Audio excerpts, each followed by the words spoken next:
Pastor, bienvenido al estudio de Comunión de Vida, la iglesia que usted pastorea. Gloria al Señor, muy buenas noches a todos, bienvenidos a toda nuestra audiencia, bienvenidos a todos los que nos están viendo y muchas gracias Julio por haber organizado esta reunión especial donde vamos a estar hablando de un tema tan importante como es la reforma protestante. Así que pues es un gran honor y estamos aquí en expectativa. Y les invitamos, quiero aprovechar la coyuntura para los amigos que nos están viendo a través de los medios sociales, que nos envíen si tienen alguna pregunta, algún comentario, lo que nos están viendo a través de YouTube o de Facebook Live, que nos envíen textos a través de esa plataforma y según estemos revisando, pues vamos a irse las contestando. Y los que nos están viendo a través de Zoom, los que están aquí en esta llamada, pues si tienen algún comentario, pues pueden ponerlo a través del chat y entonces para que todos lo veamos y entonces de ahí pues vamos a irle contestando cualquier pregunta o en el momento apropiado. Así que pues Julio, lo paso hacia ti. Así que, pastor, yo tengo una serie de preguntas que hacerle, ¿verdad? Yo sé que usted está, ¿verdad? Y muy informado acerca de lo que el tema de la reforma protestante, ya que usted, ¿verdad? La teología, ¿verdad? Que usted eh, trabaja, ¿verdad? En la teología reformada. Y, ¿verdad? Nuestra iglesia es una iglesia que vienen personas de diferentes tradiciones, de diferentes denominaciones, pero nuestro pastor, ¿verdad? Y fue una de las cosas que me atrajo en el tiempo que yo llegué aquí a los Estados Unidos, cuando empecé a buscar una iglesia, y fue, ¿verdad? La manera en que nuestro pastor trazaba la palabra y que era un pastor, ¿verdad? Que tenía una escuela y una atracción por lo que es la teología protestante. Reforma protestante, la teología reformada. Así que, pastor, la reforma ocurrió hace 500 años, ¿verdad? Es un hecho histórico, pero ¿qué es en general la reforma protestante? Bueno, la reforma protestante surgió específicamente, ¿verdad? La culminación de la reforma protestante surgió el 31 de octubre de 1517, pero surge a consecuencia de una inquietud muy grande que tenía un monje llamado Martín Lutero. Martín Lutero, básicamente, él estaba haciendo su tesis y sus estudios en la vida de San Agustín de Hipona. Y entonces, básicamente, de ahí es donde empieza a surgir esa inquietud acerca de la teología, las doctrinas de la gracia de Dios, donde se estaba estableciendo, ¿verdad? Donde él descubre ese pasaje bíblico que dice que el justo por su fe vivirá. Y entonces eso causó eso fue el principio de muchos eventos en la vida de Martín Lutero. También estaba ocurriendo al mismo tiempo, Martín Lutero era parte de la tradición católica romana.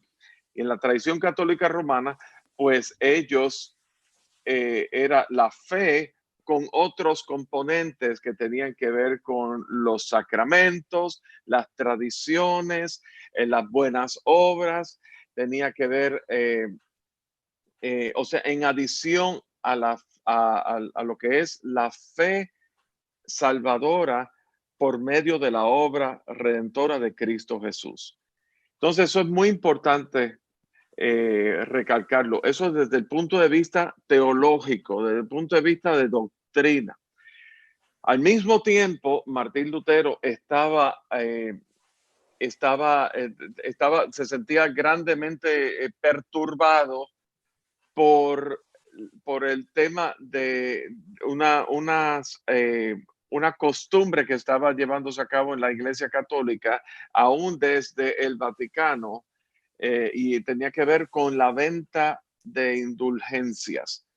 Y la venta de indulgencias era básicamente una manera de uno redimirse por los pecados, pagando, como decir, unos impuestos o un dinero a la Iglesia Católica.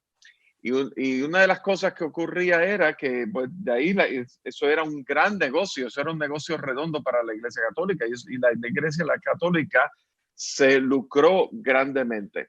Así que no era solamente el uso el tema de la doctrina, que era por la fe solamente, la fe salvadora en Cristo Jesús, sino que era también esa fe salvadora lo conllevó a identificar unas irregularidades, unas corrupciones que estaban ocurriendo dentro de la iglesia y que casi le cuesta la vida.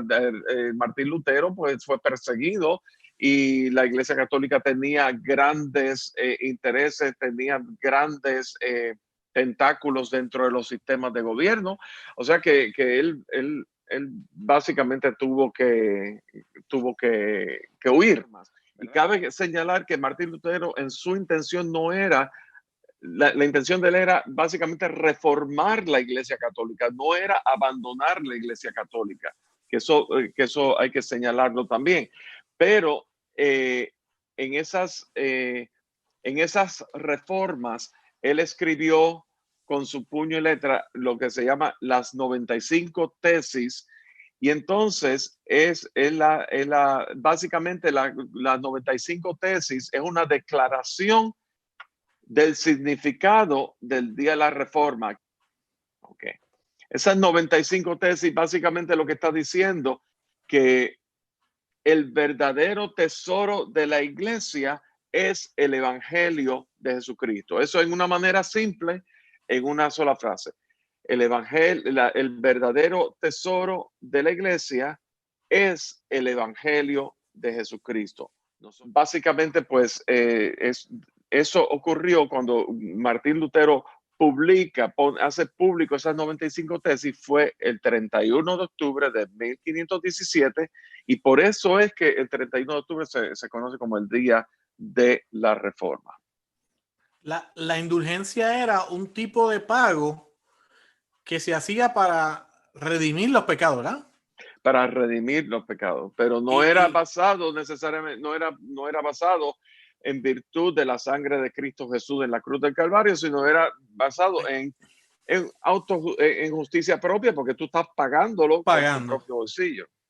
Escuché decir que había un poema, una canción, que decía que tan pronto aquella moneda caía en la vasija y hacía tin, y ese sonido, ¿verdad? De tin, de metal, que automáticamente el alma salía del purgatorio. Era como un tipo de canto tradicional que ellos tenían en ese tiempo. Exactamente, sí, señor, sí.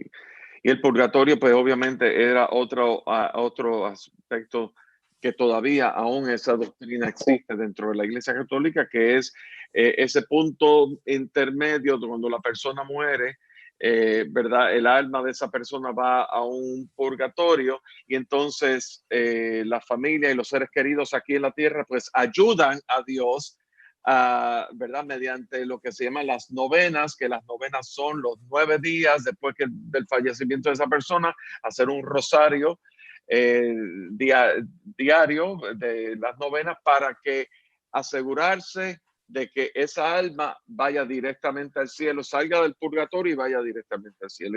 Y eso obviamente la palabra de Dios no menciona ni siquiera la palabra purgatorio ni limbo, también conocida como limbo. Aún la Iglesia Católica, se dice que hay gente que dice que la reforma continúa porque aún la Iglesia Católica, esas mismas acciones que estaba cometiendo en ese tiempo, que Lutero las afrentó con las 95 tesis, están ocurriendo. ¿Podríamos mencionar algunas de ellas, además de la del purgatorio? Bueno, básicamente está el tema de el tema de los sacramentos, cuando hablo específicamente de los sacramentos, tiene que ver el medio para salvación, ¿verdad? Como decíamos, y quiero puntualizar lo que dijimos al principio, que el justo por la fe vivirá, por la fe en Jesucristo y solamente por la fe en el Evangelio. Ahí es donde está la médula de nuestra salvación. Pero entre las tradiciones que tiene la Iglesia Católica, parte de la premisa de que es la fe más las tradiciones y más los sacramentos. O sea, es un conjunto de elementos que lo que van a hacer las personas salvo, acepto a Dios. Y entre los sacramentos está específicamente el sacramento de la comunión, que la manera en que se celebra la comunión, ellos entienden, ellos creen en la teología de la transustanciación, que es el pedacito de pan, la hostia, ¿verdad? Que es literalmente la toma, la sustancia de esa hostia se transfigura o se transforma, y ese es literalmente el cuerpo de Cristo. Y entonces, pues, los católicos enfatizan en la necesidad de lo que es tomar la comunión, porque ellos están tomando del cuerpo de Cristo y entonces Jesús está dentro de ellos. Por eso ellos celebran la primera comunión cuando los jóvenes, los niños en tercer grado, a partir del tercer grado, celebran su primera comunión. Ellos prácticamente, lo que común se dice es que oficialmente ese niño es cristiano. El otro aspecto, el otro sacramento tiene que ver con el bautismo, que no es el bautismo de la manera que los evangélicos lo conocemos, sino que es como que el bautismo de los niños, de bebés, se practica como una manera de que los padres van a criar, los padres se están comprometiendo con que van a criar a ese niño, a ese bebé, dentro de la fe y de la tradición católica. O sea, es un compromiso en ese sentido. Así que sí, que vemos que Martín Lutero, pues él entre las reformas, pues él básicamente estableció, y es muy importante recalcar también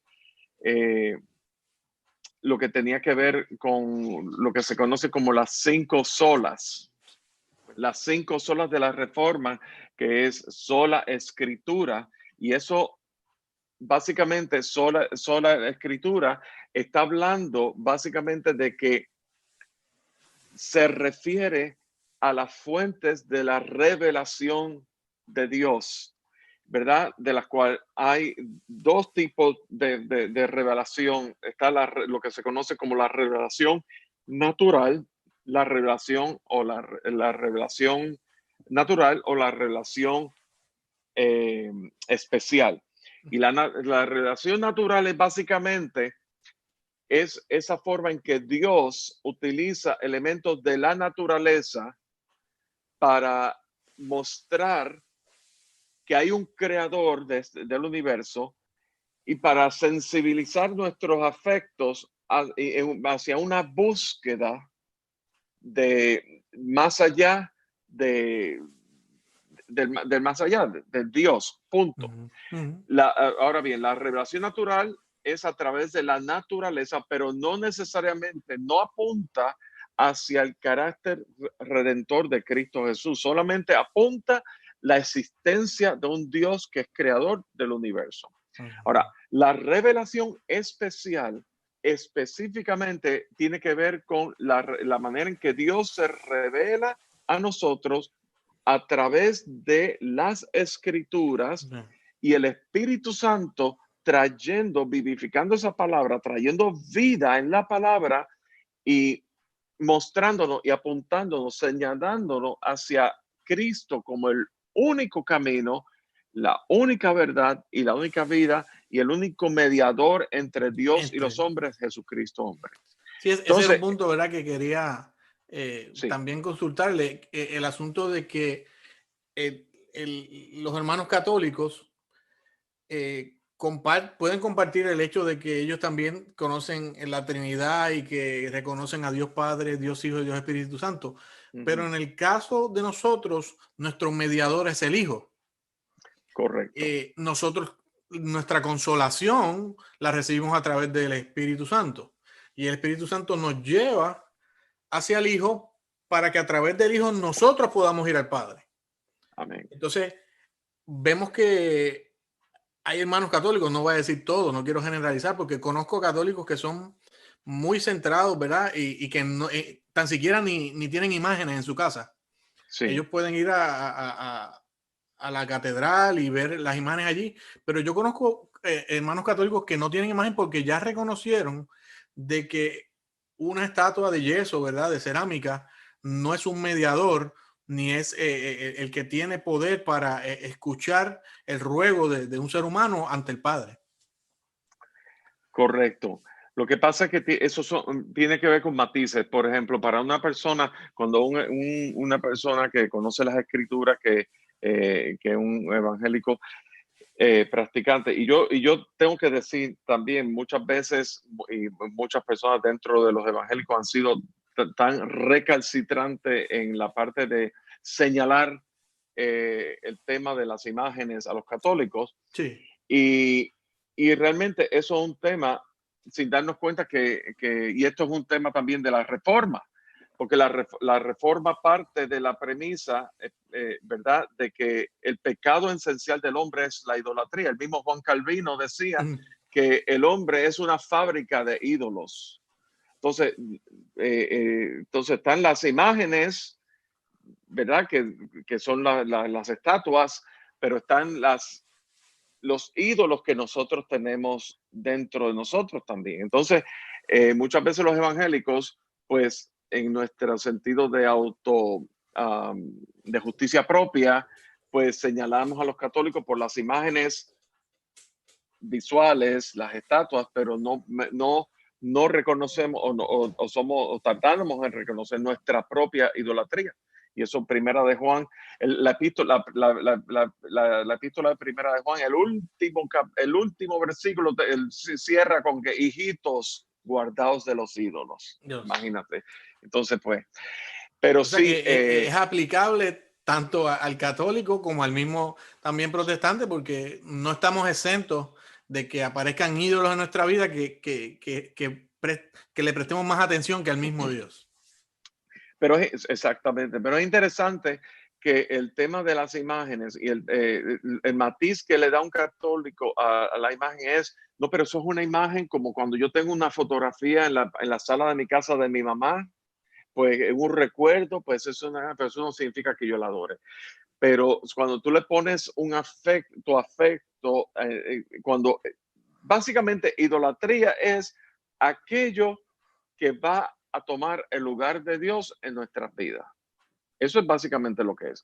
Yo puedo, por ejemplo, eh, admirar la estatua del David de Miguel Ángel, que se encuentra en Florencia, en Italia, y puedo admirar el valor artístico, o puedo admirar la piedad de Miguel Ángel, ¿verdad? Y puedo admirarlo, pero desde el punto de vista artístico. Puedo admirar una buena pintura de Rafael, o una buena pintura de Leonardo da Vinci, o ¿verdad? La Capilla Sixtina, por Ujú. ejemplo, o la misma Mona Lisa.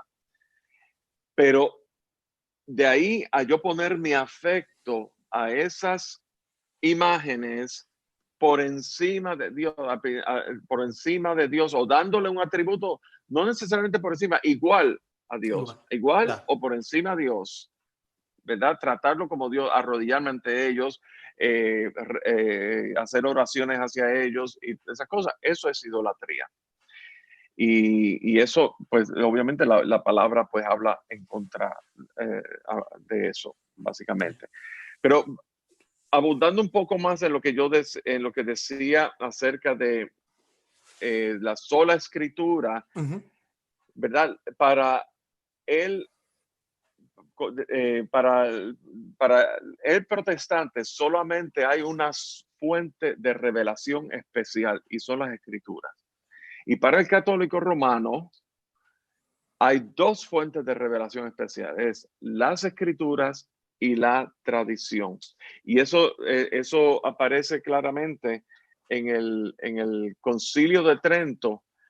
Declaró que las verdades de Dios son encontradas en las escrituras y en la tradición. Y entonces Que fue eso es después del asunto, ¿verdad? De Lutero, totalmente, en sí, reacción a las acciones de Lutero, pues ellos realizan el Concilio de Trento. exactamente. Entonces el tema de la sola escritura reconoce la Biblia como la única autoridad para atar la conciencia. Está la Biblia como la única autoridad para resolver, o sea, cualquier controversia de tipo teológico, todas las respuestas las vamos a hallar en las escrituras. O sea, la teología, de ahí, de la reforma protestante, se sustrae lo que se conoce como la teología reformada. Y la teología reformada, que no es lo mismo que no es una religión, teología es el estudio de Dios y religión es el estudio de el hombre, cómo el hombre responde a Dios. Ve que es distinto, eso es religión, pero teología es el estudio de Dios y la teología reformada es estrictamente basado en las escrituras y de ahí se sustrae todo el contenido teológico porque se enfoca en lo que es el carácter y en los atributos de Dios. Así que la sola escritura entiende que la Biblia es inerrante, no falla. La sola escritura reconoce la autoridad de las escrituras como plataforma para nosotros regirnos, ¿verdad? En nuestra relación, en nuestra vida cristiana.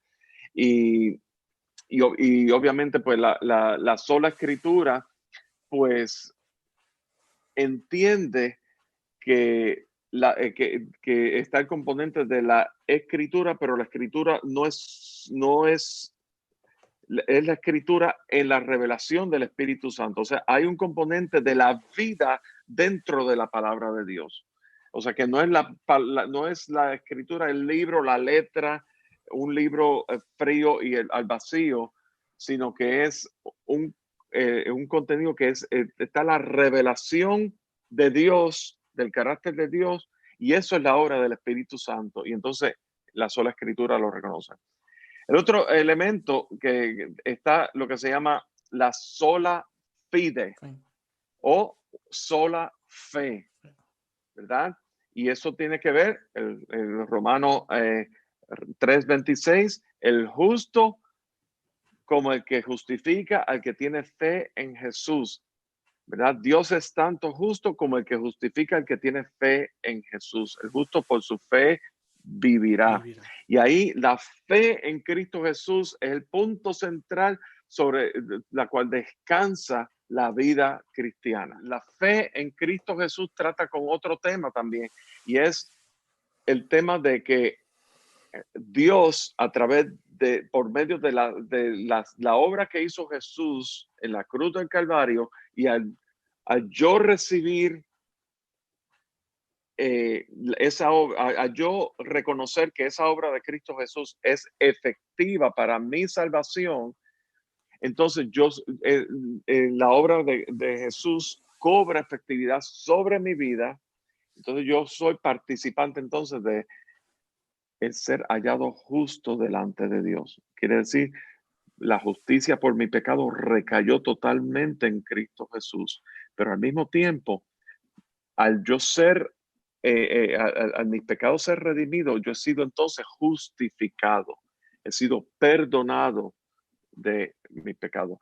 Así que eso es lo que va, y todo eso parte de la fe, de sola fe. Lo próximo es la tercera sola, es la sola gracia. Gracias. La sola gracia. Y la sola gracia, ¿verdad? Tiene que ver con que solamente el efecto, la gracia es solamente el favor de Dios en extenderse hacia nosotros, revelarse hacia nosotros, derramar su amor hacia cada uno de nosotros sin nosotros merecerlo. Eso es la gracia de Dios. Nosotros somos salvos por la gracia de Dios, no por obras para que nadie se gloríe. Y entonces, el reconocer que no somos merecedores de nada, sino que Dios, Él extendió su gracia ante nosotros. Es La cuarta sola, un regalo el cual no merecemos, un don inmerecido. un don inmerecido, exactamente. Y entonces la cuarta solo es solo Cristo. Solamente hay un mediador entre Dios y los hombres, es Jesucristo hombre. Cristo en su humanidad, que es Jesús siendo Dios, se hizo hombre y siendo hombre, él pudo morir por el pecado. Pero siendo Dios, él nunca pecó. Entonces, por eso es que a Dios Padre él recibió la ofrenda de Jesús grata, como olor grato ante él, para nuestra justificación, porque él, sin haber pecado, se presentó en su cuerpo en la cruz del Calvario, derramó su sangre, y lo que hizo Jesús fue, con su muerte, fue consumado todo el plan de salvación, fue consumado en su muerte. El sistema sacrificial fue abolido, y aún hasta nuestros días el sistema sacrificial fue abolido porque fue con un solo sacrificio. Pero lo más importante, su resurrección venció el poder del pecado. Y eso básicamente lo que está diciendo, que con la resurrección de Cristo Jesús, todas aquellas acusaciones que Jesús había tenido, él quedó vindicado, él fue declarado inocente. O sea, que básicamente no solamente quedó demostrado su divinidad al vencer el poder de la muerte, pero sino su poder redentor al vencer el poder del pecado. Y aún él mismo quedó vindicado, él mismo quedó hallado inocente delante de sus detractores con su resurrección. Y eso Y es lo una de las próximo cosas es, que más se perdóname, sí. ataca hoy día por otras corrientes y por las corrientes seculares, los ateos. Hay personas ateos que reconocen a Jesús como un personaje de la historia, pero lo ven simplemente como eso, como un personaje, pero atentan contra la divinidad y contra, ¿verdad? Esa naturaleza divina que tenía Jesús de ser 100% hombre y ser 100% divino. Claro, si, por ejemplo, el mismo Pablo decía que sin su resurrección, pues nuestra fe sería en vana. Si él no hubiera resucitado, nuestra fe sería en vana. Entonces, si eso es la base para nuestra fe, la resurrección, pues vamos a atacar la resurrección. Entonces vamos a poner duda de que el cuerpo fue robado, de que Jesús nunca murió, sino que él básicamente, él despertó de tantos azotes después de haber sido azotado. Imagínense en esto, después de haber sido azotado de la manera que fue azotado y después puesto en una tumba, ¿verdad? Que él mismo de repente se haya levantado, se haya despertado y él mismo mover la piedra así, ¿verdad? Es imposible. Pero en realidad, cuando nosotros pensamos los distintos argumentos que se presentan para cuestionar la resurrección, está el argumento, está el argumento de quiénes fueron las personas que fueron a ungir el cuerpo de Jesús. Fueron mujeres. Y fueron mujeres al tercer, ¿verdad? A los días de haber sido muerto, crucificado Jesús. O sea, es importante recalcar eso porque toda la ciudad vio la crucifixión de un hombre inocente y todos lo daban por inocente. Mas, sin embargo, cuando de la manera tan brutal que murió Jesús, ¿verdad? Y a los pocos días que vengan estas mujeres a ungir el cuerpo de Jesús y se encuentren con la tumba vacía, eso a cualquiera le causa temor, temor de persecución, temor de venganza, temor de ser acusado. No, tú estás con ellos, te vamos a matar a ti también. Pero no solamente eso, el hecho de que sean mujeres le da una fuerza más contundente porque en esa sociedad la mujer no tenía valor. Era una sociedad de hombres, donde el hombre era quien tenía la fuerza. Entonces, que venga una mujer y diga, resucitó, él vive, resucitó, y lo diga a todo viento. Entonces tiene que haber una convicción muy grande de que algo sobrenatural ocurrió allí.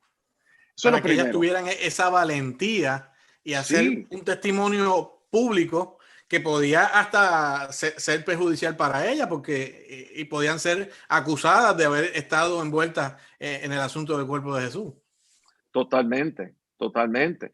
Y entonces eso es un argumento. El otro argumento se dice de que el cuerpo fue robado y que mientras que los soldados estaban durmiendo, el cuerpo fue robado. Pero ¿cómo uno puede decir eso si los soldados estaban durmiendo?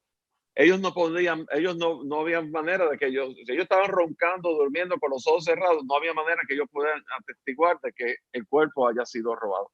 Entonces, pues, y la otra cosa era una piedra una roca que estaba bien compactada allí.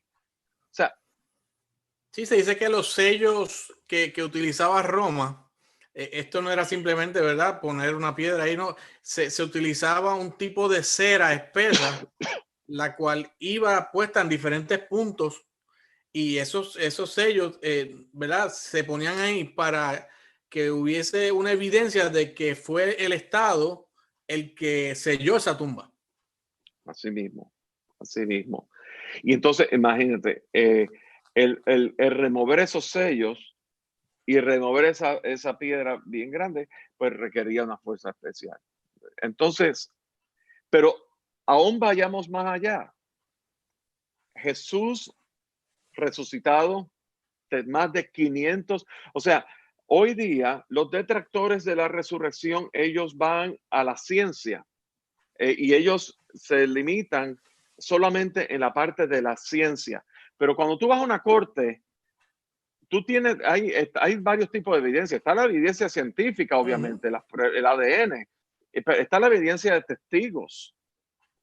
Está la evidencia circunstancial. ¿Ve? O sea, todas esas cosas se toman en cuenta para presentar un argumento en una corte delante de un jurado para un caso en corte. Entonces, esas mismas evidencias ocurrieron en, para demostrar la resurrección. 500 personas atestiguaron a Jesús resucitado, lo vieron y dieron fe de ellos, atestiguaron sus milagros después de su resurrección, atestiguaron incluso a Jesús ascendiendo, ¿verdad? Cuando fue levantado ante la misma presencia del Padre, donde ahí fue la ascensión es un elemento importante. Está la muerte, está la resurrección, pero está la ascensión como un elemento importante porque es con la ascensión que se anuncia dentro de poco viene el Espíritu Santo que los bautizará en poder y los bautizará en fuego y todo ese tipo de cosas. Y aún Jesús, las palabras de Jesús antes de su ascensión, de que recibiréis poder y me seréis testigo en Jerusalén, en Judea y en Samaria, por todos los confines de la tierra. Jesús está anunciando ahí la gran comisión a lo que es nosotros, la iglesia del Señor. Entonces, la ascensión es importante. Y eso fue, de eso hay registro. Entonces, todas esas evidencias circunstanciales de que Jesús tuvo hambre después de resucitado, de que Jesús estuvo con los discípulos Le después de cocinó resucitado. desayuno a los discípulos cuando estaban en la barca. Ellos se acercaron a él y Jesús estaba haciéndole un pescado a la orilla del mar. Exactamente. Entonces, pues son evidencias de testigos, pero son evidencias circunstanciales también que hay que tomar en cuenta. Esa, como quien dice, fue la real última cena. Sí, señor. Porque él volvió a cenar con ellos, ¿verdad? Cuando después de resucitado, en ese momento que les cocinó era a ellos. ¿Sí? Entonces, la quinto solo sobre la cual descansa la teología reformada es solo a Dios la gloria, soli Deo gloria. Y eso significa que la teología reformada descansa, la fuerza motora de la teología reformada es la gloria de Dios. Y siempre van a estar escuchando el tema, una persona que, sobre todo ministros que abrazan la teología reformada, el énfasis en dos cosas, la gloria de Dios y la soberanía de Dios. Porque sobre esos dos atributos de Dios, ¿verdad? Y sobre muchos otros, pero sobre todo esos dos, ¿verdad? Porque ahí tiene que ver con la parte de nuestra respuesta al carácter de Dios, reconociendo a Dios como soberano y que reconociendo, dándole la gloria a Dios en todas las áreas de nuestra vida. Sobre esos dos elementos descansa toda la teología reformada entre la sola escritura, sola fe, sola gracia, solo Cristo y solo a Dios la gloria. Entonces, pues eso, todo eso abarca, ¿verdad? Lo que tiene que ver con esa declaración, que todo eso empezó con una revelación de la misma escritura. Y es una cosa que decíamos el domingo en el servicio. Cuando Dios revela, cuando hay revelación de Dios, es revelación de aquello que de Dios, de todo lo que es de Dios, que existe desde toda la eternidad de Dios, pero que el hombre no lo ve, no lo llega a ver hasta un momento en su vida, no lo llega a entender hasta un momento en su vida. Y entonces eso es revelación. Revelación no es una creación que me he formulado en mi mente o una nueva interpretación de algo y que yo lo asocio y lo conecto con mi fe. No. Eso es un invento ¿verdad? O una creación de la mente. Pero revelación, cuando hablo de revelación de Dios, revelación, cuando Pablo se refería en la epístola a los Gálatas, ministros según la revelación, es Dios en todo su carácter, todo su atributo, existe, está ahí, y Él lo muestra a través de toda la escritura progresivamente, ¿verdad? Él no lo muestra todo de un sopetón, sino que lo va mostrando gradualmente hasta llevarnos a la fe en Cristo Jesús. Que podríamos decir que Juan, en Juan 1, hace como que un tipo de resumen, ¿verdad? No es que sea un resumen básico ni una idea básica, porque es profunda la manera en que Juan la explica, pero en Juan 1, Juan explica ese orden, ¿verdad? Trayéndolo desde el aspecto de la eternidad hasta el presente, que el presente que él estaba trabajando era en aquel momento que él estaba describiendo a Jesús. Y en Juan 1 se ve esa explicación desde la eternidad hasta el presente y lo que va a trascender, que es lo que hoy vivimos y lo que es eterno en Cristo mismo. Y así que si hay personas que todavía no entienden este punto, ¿verdad? De lo que es la revelación, que Cristo, ¿verdad? Es la palabra revelada, ¿verdad? Y la palabra es Cristo también. Pues Juan 1 es una buena referencia para comenzar a estudiar eso. Amén, totalmente, totalmente. Y yo diría, para mí, sobre todo, yo puedo decir, mire, yo me creía en la iglesia, yo me creía en el evangelio desde que tenía 7 años. Una de las cosas que más cautivó mi corazón a yo entender estas doctrinas de la gracia de Dios, estos principios ¿verdad? De la teología reformada, o conocida también como las doctrinas de la gracia De de la gracia. Dios. Para mí fue liberador porque puedo entender que Dios, si Dios es soberano en todas las áreas de la vida, y que entonces Dios, en ese carácter de Dios inmanente, que significa que Dios se interesa en todos los asuntos de nuestra vida, que Dios es un Dios que no es solamente para los domingos cuando asistimos al templo, a la iglesia, vamos a la iglesia, o que estamos practicando esas disciplinas espirituales de la oración, la lectura, que eso es importante en esos momentos.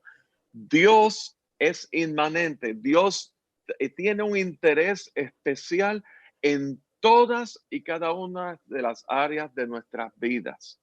Y entonces, para mí fue liberador porque entonces puedo reconocer la soberanía de Dios sobre mi familia. Puedo reconocer la soberanía de Dios sobre mis hijos, mi esposa, mis hijos, sobre la manera en que yo me conduzco. Yo puedo reconocer la soberanía de Dios sobre mi trabajo, sobre mis finanzas, sobre todas las cosas que a nivel cotidiano, no solamente eso, en el nivel de la soberanía de Dios sobre esas cosas, donde yo reconozco que Dios es mi proveedor de mi trabajo, es quien me dio mi trabajo, por ejemplo, dando un ejemplo, Dios me dio, mi esposa es no solamente mi esposa, sino que es la perfecta provisión de Dios en lo que confiere a la relación del matrimonio. Mis hijos son un regalo y son la herencia de Dios. Así que Dios en su soberana voluntad me concedió todas esas cosas. Y entonces reconozco su origen de la voluntad soberana de Dios y al mismo tiempo reconozco, descansa sobre la gloria de Dios, donde Dios ha de glorificarse en mi matrimonio, en la crianza de mis hijos, en la manera en que yo manejo mis finanzas, en la manera en que yo manejo la manera en que yo manejo mis finanzas, que Dios se glorifica, no se incluye, pero no se limita al diezmo, ¿verdad? Dios también se interesa en el 90%, ¿verdad? Dios nos dice, probadme en esto, y esto es otro tema, ¿verdad? Pero bueno, estamos reconociendo en un acto de adoración que Dios es nuestro proveedor. Y Dios, donde único dice la Escritura, probadme en esto, ¿verdad? Si no os daré abundantemente, es en el tema de los diezmos, pero en el 90%, en el resto del 90% no es para comérnoslos y hacer lo que queramos o meternos en deuda, en lo que sea. Es para que Dios, utilizar la sabiduría de Dios en cómo utilizamos nuestro dinero. Y eso es un principio de mayordomía. De En mayordomía. nuestro trabajo, que Dios es nuestro proveedor en nuestro trabajo, entonces yo voy a hacer mi trabajo con la mejor calidad, lo mejor posible de acuerdo a mis habilidades, porque es un acto de adoración a Dios. Entonces ya tú ves que estamos sacando a Dios de los templos y lo estamos trayendo a nuestra vida en un acto de adoración a Él.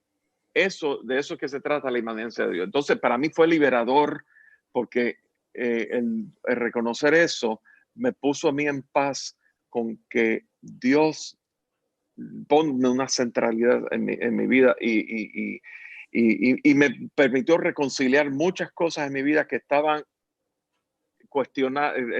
Mismo me cuestionaba, pero reconocer que Dios es soberano y que en esa soberanía hay cosas.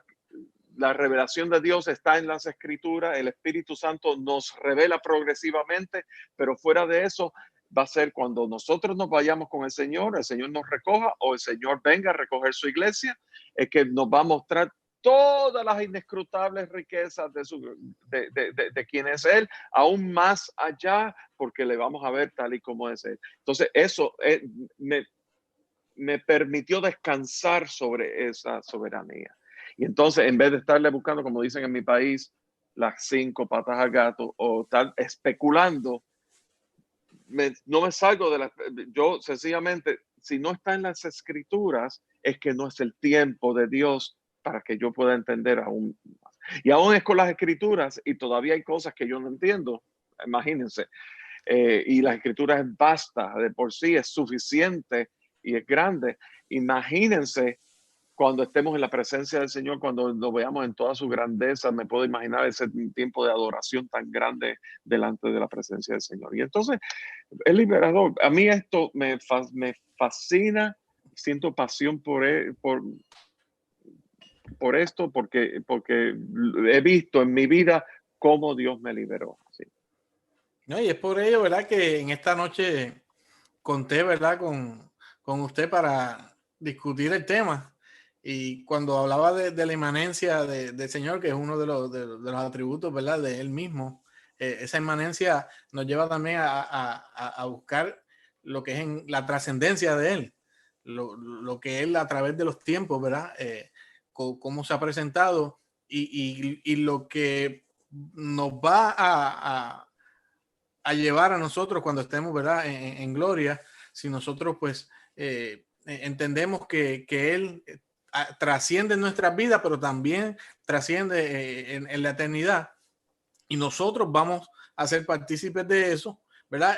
Ahora, como usted dice, a veces nos preocupamos, no entiendo esto, no entiendo esto otro, pero esa inmanencia misma, ¿verdad? Va a crear en nosotros un interés de persistencia y de cuidar nuestra fe, nuestra salvación con temor y temblor, para que veamos cómo Dios va siguiendo trascendiendo en nuestras vidas. Y lleguemos un día, ¿verdad? Como dijo Pablo, ¿verdad? Que hayamos corrido hayamos peleado la buena batalla y que no, ¿verdad? No tengamos, ¿verdad? Esa insatisfacción, ¿verdad? Sino que estemos satisfechos en Cristo de que Él, ¿verdad? Fue el que nos salvó, Él nos redimió y no nosotros a nosotros mismos. Amén. Sí, Señor. Así mismo. Bien, pastor, gracias, ¿verdad? Por este tiempo. Hemos discutido varios puntos, ¿verdad? De los que teníamos en agenda. Creo que para el año que viene podemos seguir, ¿verdad? Con algunos de los puntos que tenemos a discutir aquí en lo que es la reforma. Pero qué bueno que dejamos material para el año siguiente, porque así podemos, en una próxima ocasión, ¿verdad? Celebrar nuevamente el año que viene discutiendo este tema de la reforma. Era un interés el que nuestros hermanos en la iglesia conocieran y se dieran, ¿verdad? La tarea de seguir estudiando lo que es esto, porque ya que la iglesia nuestra, ¿verdad? La iglesia evangélica protestante es fruto de la reforma. El que nosotros hoy día podamos profesar el cristianismo y sigamos a Jesús de la manera que lo seguimos es porque el Señor movió a estos hombres a que hicieran este movimiento que fue de impacto, ¿verdad? En aquella era y que cambió por completo, ¿verdad? El mundo venía de una era que era oscura, la era medieval, y esto fue lo que, como quien dice, volvió a traer luz nuevamente al mundo, ya que el mundo se encontraba en un estado, ¿verdad? Pecaminoso y de oscuridad.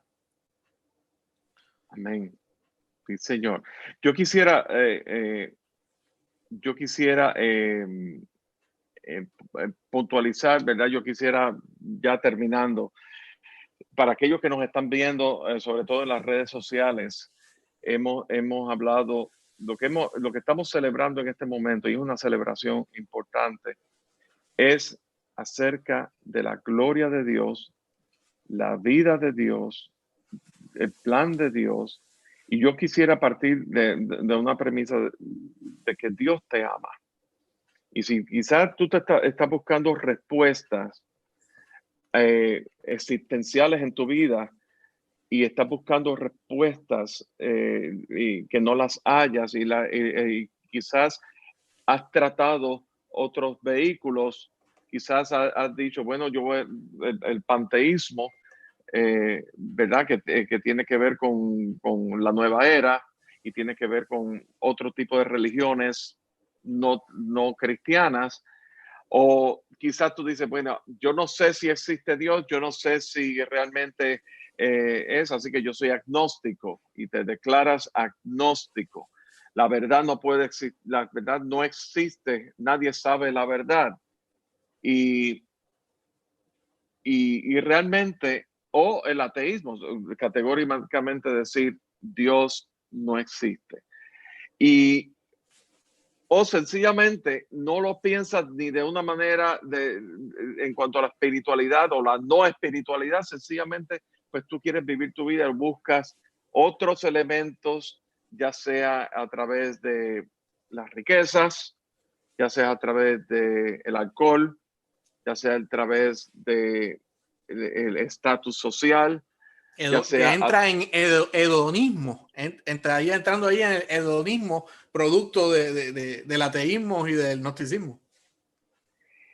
buscar vehículos alternos en aras de hallar una respuesta existencial.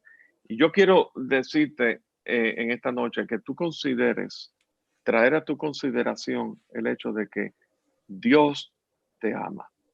Y Dios, hemos hablado de la gloria de Dios, de la soberanía de Dios, y en toda esa soberanía, Dios extendió su amor para cada uno de nosotros, que dice que en esto mostró, la Biblia dice que en esto mostró Dios su gran amor, que entregó a su Hijo por cada uno de nosotros.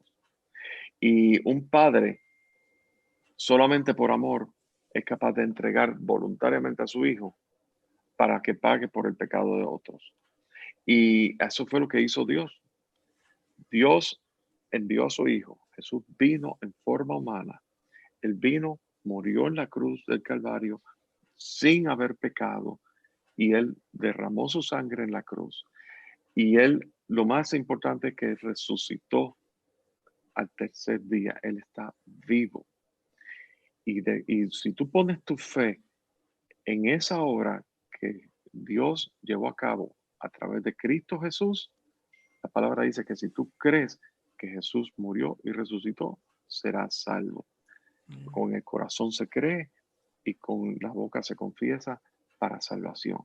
Y eso es lo único que tienes que hacer, realmente reconocer que Dios te ama grandemente. Entonces, reconocer que todos somos pecadores, que estamos separados de Dios, que no hay nada que podamos hacer para nosotros hallar ningún favor delante de Dios, sino que al reconocer que Cristo lo hizo todo en nuestro lugar, que eso es lo que en la teología reformada se le llama imputación, ¿verdad? Pues Jesús recibió eh, todo el castigo por el pecado recayó sobre Cristo Jesús en su muerte. Y entonces, si tú recibes eso en tu vida, ese es el regalo de Dios de salvación y vida eterna. Y vas a experimentar el perdón de tus pecados. Vas a experimentar que desde ahora Dios tiene un propósito muy grande en tu vida.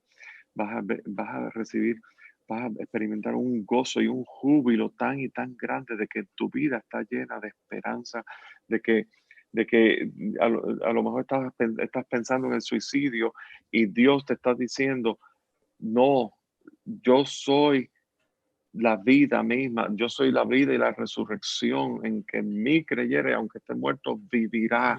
Y Dios mismo se levanta y te levanta y te restaura.